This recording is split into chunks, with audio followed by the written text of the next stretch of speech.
Lose Inge, lagi baca apa? Lose Ivo, ini loh Lose Ivo lagi baca buku The Screwtape Letters karangan dari C.S. Lewis. Ini bagus tuh bukunya, buku klasik, tapi isinya itu seru dan ngena banget di hati. Oh, buku tentang C.S. Lewis. Oh, tentang Screwtape. Oh iya, saya tahu. Itu buku yang menceritakan tentang setan yang senior lagi mentraining setan yang junior. Oh, itu memang sih lucu banget dan sangat inspiratif. Iya Lause, pas banget saya lagi baca bagian yang itu loh Lause. Itu bener-bener bagus banget. Screwtape adalah setan senior yang sedang mentraining Wormwood, setan junior keponakannya. Wormwood punya tugas atau target untuk mempengaruhi seorang Kristen. Tadinya, Wormwood punya rencana untuk menakut-nakuti orang ini dengan penampilan seramnya sebagai setan. Tapi Screwtape bilang, percuma menakut-nakuti orang dengan penampilan kita. Yang paling efektif adalah masuklah ke dalam pikirannya, lalu buat dia berpikir bahwa kekristenan itu sifatnya percaya dalam hati saja. Gak usah dilakukan dan gak usah dipraktekkan dalam kehidupan sehari-hari. Buatlah dia memiliki pandangan dunia sekuler. Lalu Screwtape juga menyarankan agar Wormwood bisa memanipulasi hubungan orang tersebut dengan ibunya. Buatlah orang targetmu itu berpikir bahwa ibu adalah seseorang yang bawel dan susah didekati. Buatlah dia tidak suka dengan ibunya dan akhirnya hubungan ibu anak tersebut menjadi rusak. Nah, kalau kamu bisa mempengaruhi pikiran manusia, itu baru namanya setan pintar. Wow, lucu banget. Dengarnya kalian ngobrol, wah seru sekali ya ceritanya Screwtape-nya. Lose Inge, saya juga ngefans sekali loh dengan buku itu, apalagi dengan C.S. Lewis. Banyak deh bukunya udah dibaca sama saya ya. Memang bener sih, setan yang pinter biasanya ganggu orang itu bukannya nakut-nakutin loh, tapi dengan caranya yang sangat luar biasa. Dia nggak bakalan serem-serem. Orang sekarang nonton film yang serem, main gamenya yang serem, yang hilang kepalanya gitu kan. Nah, semua menikmati. Tapi justru setan itu langsung mempengaruhi pikiran orang. Ya, namanya setan, dia punya ilmu yang sangat tinggi walaupun nggak pernah sekolah dia. Gitu. Iya sih, betul. Semu kan hari ini pas banget ya. Kita lagi mau bahas tentang Imam Eli yang gagal mendidik anak-anaknya. Saya tuh baca bolak-balik. Jangan-jangan Imam Eli lagi digoda sama setan pinter sampai-sampai dia cuek aja tuh sama anaknya. Iya tuh kayaknya ya. Imam Eli kayaknya lagi di-prank sama setan yang profesional. Ivo, masa Imam Eli kena prank gitu? Aduh, setannya gitu ya. Sebenarnya sih cerita Imam Eli yang kamu bolak-balik baca ini ya, sebuah warning buat kita, semua kita ya, peringatan buat kita semua, siapapun kita. Serem loh sebetulnya. Ya, sekaliber Imam Eli aja, ternyata masih bisa gagal.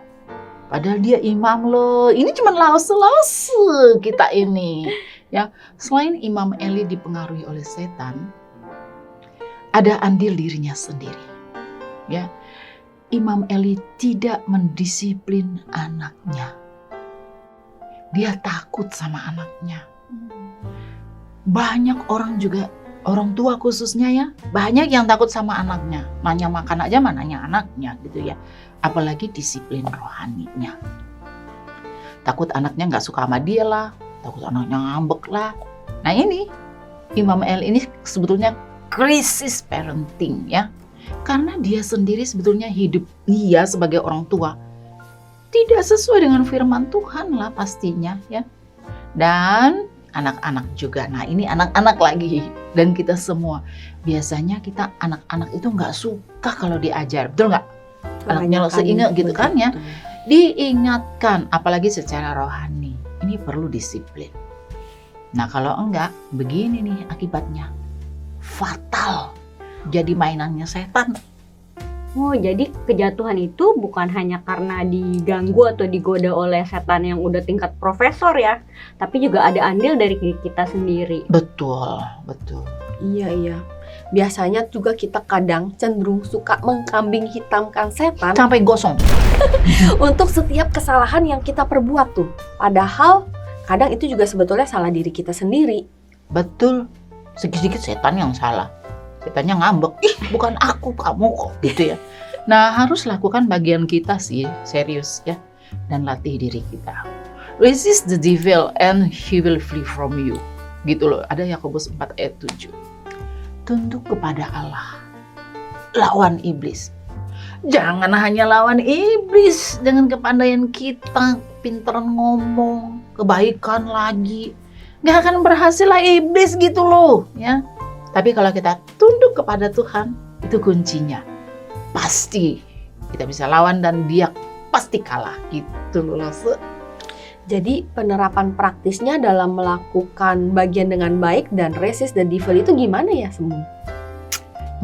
Kalau yang ganggu kita itu kan sekarang setannya udah yang tingkat profesor tuh. Mereka pinter banget nih. Nah, gimana caranya supaya kita bisa lari dari setan seperti itu semua? Ada kata lari ya dari setan. Kayaknya dikejar tuh kita ya. Di seluruh dunia ini penuh dengan setan. Mau kemana sih? Tapi yang firman Tuhan kan lawan. Put on the full armor of God, stand strong against the evil one. Put on the full armor of God, the full armor of God. Yakobus 4 ayat 7 sampai 8 kan pernah berkata begini, kamu harus punya hati yang tunduk kepada Tuhan. Ya, taat, tunduk dan taat sama setia pada Tuhan. Dan disiplin melakukan firman Tuhan apa yang kita tahu, yang kita belajar ya. Itu iblis kalian menurut setan profesor. Kalau profesor kan berarti dia sudah sekolah bagus ya. Nah, kita juga harus belajar firman Tuhan lebih bagus lagi. Jadikan firman Tuhan itu gaya hidup kita. Ayo minum kopi gaya hidup, ya naik mobil gaya hidup. Loh kenapa bukan firman Tuhan ya? Anak-anak, orang tua jadikan itu gaya hidup. Nah misalnya hari Minggu, disiplin ke gereja. Gak usah dipanggil-panggil, disuruh-suruh, daftar lah, apalah, gak usah. Disiplin, ingat. Oh ya melayani Tuhan karena dia memberkati saya. Bukan supaya diberkati loh ya. Kita melayani supaya kita membalas kebaikan Tuhan. Terus mengasihi orang lain. Penting ngajarin anak. Anak-anak juga tahu menghormati orang tua. Kerjakan tugas yang Tuhan berikan sebagai tanggung jawab. Gitu loh Rosa. Jadi selalu aware ya. Waspada dalam melakukan tindakan. Segala sesuatu untuk kemuliaan Tuhan. Jangan kepancing. Ada bisikan setan, kamu gak hebat loh nanti, kamu gak tenar loh, gak dikenal. Gak apa-apa, itu anggap aja suaranya si setan. Oke, Lesut? Oke. Yes. Juga para orang tua dan anak-anak. Ayo kita menang bersama Kristus, oke? Ayo Lause dan parents, kita menang bersama Kristus. Jangan mau kalah dari godaan si jahat iblis, tapi kita tetap teguh di dalam iman, setia dan disiplin dalam melakukan firman Tuhan. Supaya kita sama-sama menang bersama Kristus. Yes, menang bersama Kristus. Terima kasih Semu Frida, terima kasih Lause Inge, terima kasih parents dan Lause yang sudah menyaksikan podcast ini. Sampai ketemu di podcast selanjutnya. Tuhan Yesus memberkati. Bye-bye.